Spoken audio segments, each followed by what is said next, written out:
Deep analysis, critique, and recommendations for the latest developments in Valeria Afanador's case.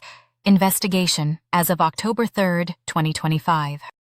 The ongoing probe into the disappearance and death of 10-year-old Valeria Afanador, a girl with Down syndrome who went missing from her school in Cajica, Cundinamarca, Colombia, on August 12, 2025, and whose body was later recovered from the Río Frío on August 29, continues to expose layers of potential negligence, investigative hurdles, and calls for systemic change. As of October 3, 2025, key updates from late September include speculation around a drugging scenario, disputes over forensic findings, a protective legal action, tutela, against the Attorney General's office, Fiscalia, the dismissal of baseless insurance rumors, and poignant family accounts of search inadequacies. These elements collectively challenge the initial drowning by accident theory, hinting at foul play while spotlighting institutional failures. This rewritten examination provides a thorough dissection of each development, exploring their evidentiary links, underlying social dynamics, and possible future paths. The critique assesses procedural weaknesses, biases among involved parties, and wider societal impacts, while recommendations outline practical steps for advancement, resolution, and prevention. Drawing from sources such as El Tiempo, Infobay, and Noticias Caracol, the case illustrates the tension between personal advocacy and official bureaucracy in Colombia's child welfare framework. 1. New hypothesis involving potential drugging, September 27, 2025. Deep analysis. The introduction of a potentially contaminated gelatin container near the school's unsecured fence, as highlighted by family attorney Julián Quintana, suggests Valeria may have been deliberately stated, possibly with substances like scopolamine or other common incapacitants in local abduction cases, prior to her drowning. A witness's account of an unknown man purchasing gelatin at a nearby store that day adds a layer of intrigue, potentially connecting to broader regional patterns where vulnerable children, including those with Down syndrome, who face 3 to 4 times higher exploitation risks according to UNICEF data, are targeted. This theory explains the limited body displacement in the river's moderate currents, around 0.5 to 1 miles spaced on local hydrology, over 18 days, and intersects with the school's perimeter vulnerabilities, transforming the narrative from mere oversight to possible criminal intent. Critique. Though compelling, this angle remains highly conjectural, dependent on anecdotal witness statements and an untested artifact, raising questions about why such a critical site wasn't forensically secured immediately after the disappearance. The Fiscalia's decision to fold it into the tutela proceedings demonstrates some adaptability, but the absence of a rapid testing timeline critiques chronic delays in Colombia's labs, where only about 60% of child-related cases are processed within a month, per 2024 INMLCF figures, especially in humid environments prenatal evidence spoilage. Media portrayals, such as Infobay's dramatic headlines, heighten public engagement but risk fostering unsubstantiated theories, similar to missteps in the 2019 Juliana Samboni investigation. On the upside, it showcases the value of proactive family-led inquiries, though it also reveals initial official lapses in thoroughness. Recommendations. In the short term, prioritize chemical analysis of the gelatin using spectrometry within the next week and correlate supermarket records with advanced facial recognition from available surveillance footage. Additionally, utilize specialized detection dogs to trace any scent paths from the site to suspects. For medium-term actions over the next 3 to 6 months, develop and implement school-specific vulnerability assessments that include protocols for detecting and responding to drug-related risks in child safety exercises. Longer term, over a year or more, push for legislative mandates requiring annual audits of educational facilities near natural hazards, like rivers, embedding anti-drugging measures into standard operating procedures. 2. Inconsistencies in forensic report challenged, September 28, 2025. Deep analysis. Valeria's father, Manuel Afanador, used a relatos al limite radio appearance to question the National Institute of Legal Medicine and Forensic Sciences, INMLCF, autopsy, which broadly estimated the time of death within a 15-day window and noted drowning without violence, yet overlooked details like two unexplained lesions inconsistent with her condition upon school arrival. This scrutiny could prompt advanced techniques, such as diatom analysis for drowning verification or refined postmortem interval calculations, accounting for water-induced changes like wax-like tissue formation in the region's typical 20 to 25 degrees C temperatures. Psychologically, Afanador's hands-on river searches embody ambiguous loss, as theorized by Pauline Boss, fueling a drive for clarity that ties into the drugging hypothesis by suggesting induced vulnerability rather than an unassisted accident. Critique. The autopsy's lack of precision is a fundamental flaw, deviating from global benchmarks like the Minnesota Protocol that demand narrower time of death estimates, ideally 24-48 hours for immersion cases, compounded by Colombia's severe pathologist deficit, 1 per 100,000 people, leading to reported 25% error margins in pediatric examinations, Human Rights Watch, 2024.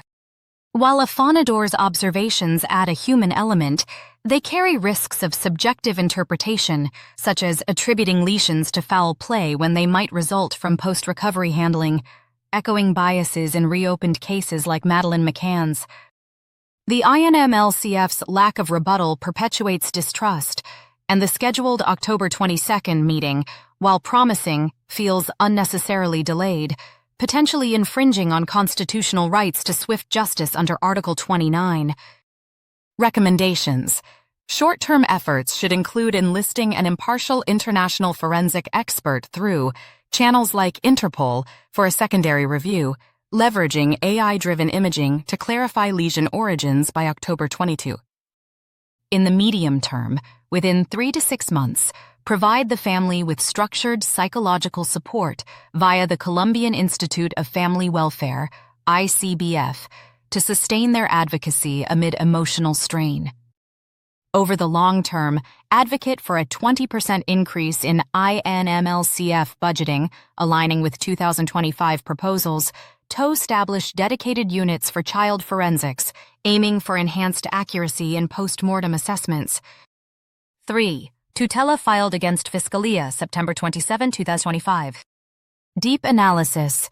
The family's tutela seeks comprehensive exploration of all angles, from the gelatin evidence to charges of school negligence, leveraging a mechanism with a 65% success rate in child rights disputes.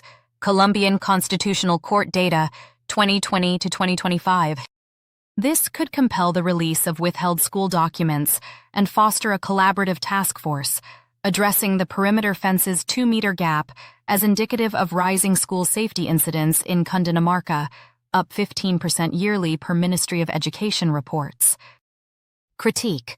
This legal maneuver cleverly navigates prosecutorial delays, where 40% of tutelas arise from inaction, People's Ombudsman data, but it also highlights a reactive system that forces families into court for basic diligence, with potential gender disparities prolonging resolutions in child-focused cases by 10% UN Women, 2023. Media coverage amplifies the tutela's impact, but occasionally veers into sensationalism, as critiqued in the Foundation for Press Freedom's Flip 2025 reviews. Recommendations.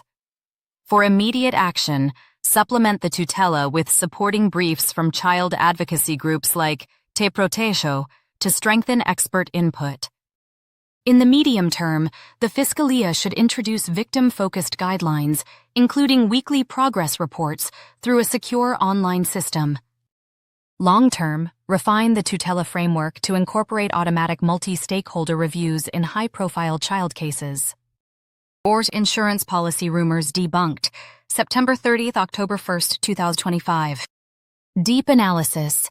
Quintana's firm rejection of claims about a large insurance windfall arising from misconstrued family petitions exposes attempts to undermine their credibility, diverting attention from institutional shortcomings like the school's inadequate policies and contributing to secondary victimization, seen in roughly 30% of publicized cases. American Psychological Association, 2022. Critique. This reflects poor journalistic standards, with 40% of Colombian crime stories incorporating unverified financial angles, Flip, 2025, perpetuating harmful stereotypes and shifting focus from accountability. Quintana's quick counter was effective, but social media's role in spreading such narratives points to flaws in content moderation. Recommendations. Short-term media outlets should enforce pre-publication fact-checking for sensitive stories. Medium-term, fund ethics training programs through organizations like Flip. For the family, pivot to community fundraising for advocacy, reshaping the story proactively. Long-term, promote societal campaigns to destigmatize disabilities in discussions of safety and justice. 5. Father's revelations on search efforts, September 29, 2025. Deep analysis. Afanador's Noticias. Caracol disclosures about his personal dives and dismissal of an accidental scenario underscore official search delays, such as tardy drone use, while noting environmental factors like the river's contamination, via IDM data, that may affect evidence. This has sparked online momentum, #Justicia por Valeria reaching over 50,000 interactions on X, linking to calls for broader reforms. Critique. These accounts are viscerally authentic, but could compromise objectivity if over-relied upon, mirroring media's grief economy tendencies. Reporters Without Borders, 2024. They effectively critique resource gaps, but highlight the pitfalls of volunteer-led efforts in professional investigations. Recommendations. Immediately standardize initial response teams that incorporate family insights, drawing from international models like FEMA's. Medium-term, create apps for real-time child monitoring in schools. Long-term, utilize platforms like X for official, verified updates to harness public involvement without encouraging misinformation. Broader critique, intersections and societal implications. Interlinking these updates reveals a cascade of failures. From the school's largely unfenced boundary, 80% exposed per early reports, to forensic and prosecutorial slowdowns, critiquing Colombia's fragmented child safeguards where 1 in 5 schools lack basic barriers, Ministry of Education, and children with Down syndrome encounter double disappearance threats, PHO. The family's strategic media use has generated millions of views, driving change but exposing patriarchal narratives around paternal heroism. Overall, without swift resolutions, this could lead to public disillusionment, as in past unresolved cases, though it offers opportunities for policy evolution like regional safety audits. Comprehensive recommendations toward closure and prevention. To move forward, targeted actions across stakeholders are essential. For the Fiscalia and INMLCF, short-term priorities include fast-tracking toxicology tests and sharing edited surveillance footage by October 22nd. Medium-term, establish a specialized child death investigation team with balanced gender representation. Long-term, roll out AI-supported forensic tools nationwide to achieve 90% accuracy in time-of-death determinations. The Afanador family should, in the short term, compile expert statements for the upcoming hearing and seek ICBF counseling. Medium term, found an organization like Valeria's Fence to audit school safety. Long-term, lobby for a national Niña Segura law requiring training on vulnerabilities. For the school, Gimnasio Campestre Los Laureles, immediate steps involve reinforcing perimeters and disclosing oversight records. Medium term, adopt biometric systems for students with special needs. Long term, collaborate with the Ministry of Education for yearly safety accreditations. Media and society at large should short-term implement verification badges for case reporting. Medium-term, sponsor journalism ethics seminars via Philip. Long-term run initiatives to normalize disability-inclusive safety dialogues. Finally, government entities like Cundinamarca authorities and ICBF need to allocate 500 million Colombian pesos short-term for grants to schools near rivers. Medium-term, test a Guardian app for tracking in educational settings. Long-term, enforce full fencing for all at-risk campuses by 2030.